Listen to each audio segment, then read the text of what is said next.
Sir ಇದೆ sir. ನಾನೇನು ಮಾಡೋಣ ಹೇಳಿ. ರೇಣುಕಸ್ವಾಮಿ ಅವರ ಹತ್ಯೆ ಈ ಒಂದು ಅಮಾನವೀಯ ಕೃತ್ಯ ನಡೆದಿದೆ. ನಾಗರಿಕ ಸಮಾಜದ ಯಾರೇ ಒಬ್ರು ಕೂಡ ಇದನ್ನು ಬೆಂಬಲಿಸೋಕ್ಕೆ ಸಾಧ್ಯ ಇಲ್ಲ.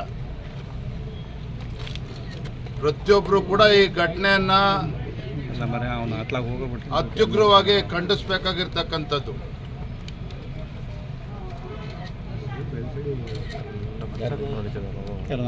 ಇಷ್ಟೊಂದು ಸುಲಭವಾಗಿ ಈ ರೀತಿ ಬರ್ಬರ ಹತ್ಯೆ ಮಾಡಿರ್ತಕ್ಕಂಥದ್ದು ರಾಜ್ಯದಲ್ಲಿ ಅಷ್ಟೇ ಅಲ್ಲ, ಇಡೀ ದೇಶದಲ್ಲಿ ಚರ್ಚೆ ಆಗ್ತಾ ಇದೆ. ಪಾಪ ಅವ್ರ ತಂದೆ ತಾಯಿ, ಅವರ ಧರ್ಮಪತ್ನಿಯನ್ನು ನೋಡೋದು ನಿಜವಾಗ್ಲೂ ಕೂಡ ದುಃಖ ಆಗ್ತದೆ. ಯಾವ ರೀತಿ ಅವರಿಗೆ ಧೈರ್ಯ ಹೇಳಬೇಕು, ಅವರಿಗೆ ಸಾಂತ್ವನ ಹೇಳಬೇಕು ಅನ್ನೋದು ಕೂಡ ನಮಗೂ ಕೂಡ ಅರ್ಥ ಆಗೋದಿಲ್ಲ. ನಾನಿವತ್ತು ನಮ್ಮ ರಾಜ್ಯ ಸರ್ಕಾರಕ್ಕೆ ನಾನು ಒತ್ತಾಯವನ್ನು ಮಾಡ್ತೇನೆ, ಮಾನ್ಯ ಮುಖ್ಯಮಂತ್ರಿಗಳಿಗೆ ಒತ್ತಾಯವನ್ನು ಮಾಡ್ತೇನೆ. ಆ ಕುಟುಂಬಕ್ಕೆ ಧೈರ್ಯ ತುಂಬತಕ್ಕಂಥ ಕೆಲಸ ರಾಜ್ಯ ಸರ್ಕಾರದ ವತಿಯಿಂದ ಆಗಬೇಕು.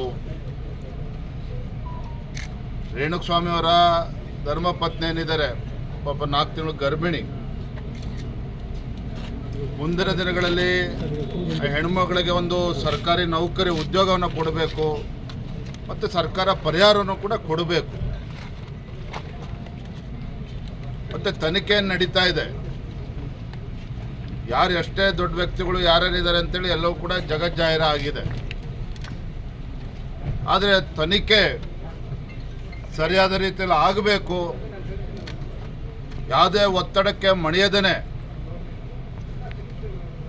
ತಪ್ಪಿತಸ್ಥರಿಗೆ, ಕೊಲೆಗಡಕರಿಗೆ ಸರಿಯಾದ ಶಿಕ್ಷೆ ಆಗೋ ರೀತಿಯಲ್ಲಿ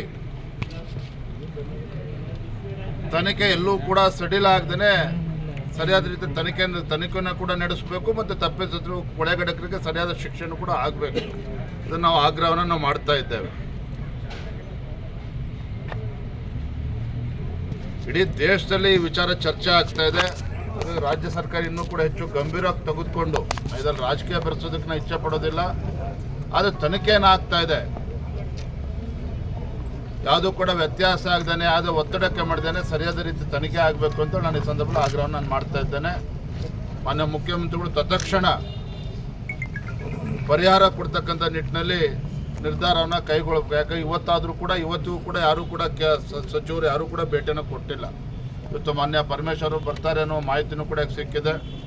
ಮಾನ್ಯ ಗೃಹ ಸಚಿವರು ಕೂಡ ನಾನು ಒತ್ತಾಯವನ್ನು ಮಾಡ್ತೇನೆ, ಈ ವಿಚಾರವನ್ನು ಭಾಳ ಗಂಭೀರವಾಗಿ ತೆಗೆದುಕೊಂಡು ಕುಟುಂಬಕ್ಕೆ ಧೈರ್ಯವನ್ನು ಕೂಡ ಕೊಡಬೇಕು ಮತ್ತು ಆರ್ಥಿಕವಾಗಿ ಒಂದು ಪರಿಹಾರವನ್ನು ಕೂಡ ಕೊಡಬೇಕು ಅಂತ ನಾನು ಒತ್ತಾಯವನ್ನು ಮಾಡ್ತಾ ಇದ್ದೇನೆ.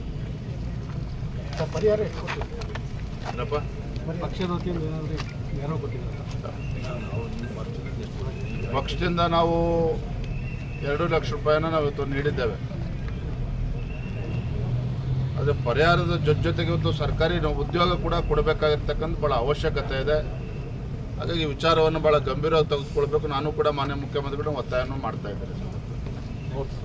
ಪ್ರಜಾಮಾರ್ಗ ನ್ಯೂಸ್ ರಾಷ್ಟ್ರದ, ರಾಜ್ಯದ ರಾಜಕೀಯದ ಬಗ್ಗೆ ಹೆಚ್ಚಿನ ಸಿನಿಮಾ ಅಪ್ಡೇಟ್ಗಳಿಗಾಗಿ ಫಸ್ಟ್ ಲೈಕ್ ಮಾಡಿ, ಸಬ್ಸ್ಕ್ರೈಬ್ ಆಗಿ, ಹಾಗೆ ಫಾಲೋ ಕೂಡ ಮಾಡಬೇಕು.